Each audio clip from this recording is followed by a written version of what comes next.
After the Thorns left, the waitress reappeared. Her name was Kesha. She sat beside a trembling Nia. "I knew they were coming," Kesha said quietly. "Evelyn is a regular. When I saw your name on the wedding reservation, I knew I had to act. 3 years ago, I was you. I was the wife of Julian, Evelyn's older son." Kesha led Nia to a staff break room and told her story. It was a carbon copy of the Thorns' current plan, a whirlwind romance, partnership documents signed in a rush, a honeymoon in paradise, and a return to $100,000 in debt and a foreclosed home. "I've been working 2 jobs for years to pay off their crimes," Kesha said. "But now there are 2 of us. We can stop them." Nia's shock transformed into a cold, hard anger. She met with Mr. Sterling, a lawyer Kesha had used previously. He warned her that they needed concrete evidence of fraudulent intent.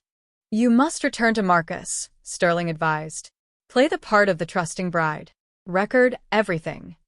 Nia returned home to the apartment she shared with Marcus. She had to endure his kisses and his lies about their beautiful future in Mexico. It was the hardest acting of her life. A few days later, they tracked down Renee Brooks, Julian's first wife from 4 years prior. Renee was broken, living in a cramped apartment, still paying for the Thorns' greed. "I thought I was the only one," Renee sobbed. "You aren't," Nia said, clutching her hand. "And we are the last. We're going to bring them down together." 3 days before the wedding, Evelyn visited Nia with a gift, the folder of documents. Nia secretly activated her phone's recorder.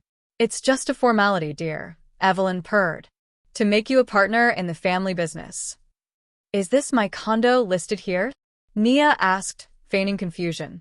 "Oh, just to show the IRS you have assets." "It means nothing. Trust Marcus, honey."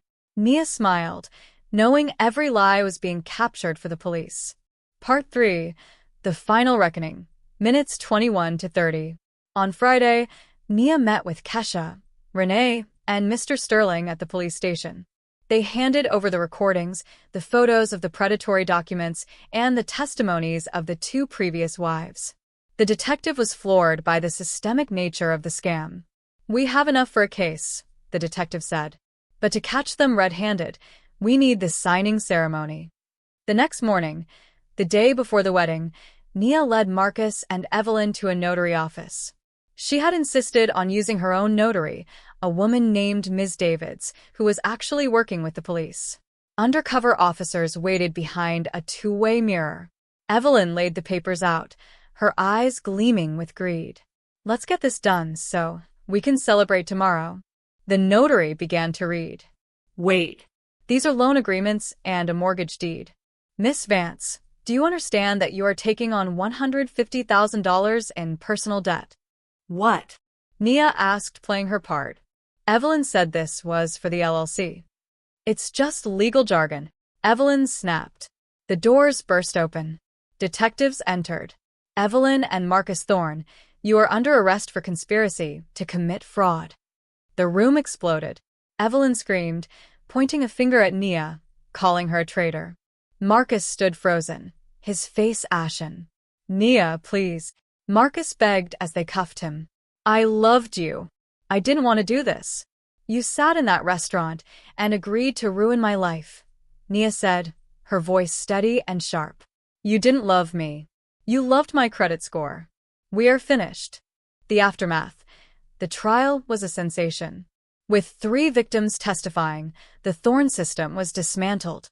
Evelyn received 7 years in prison.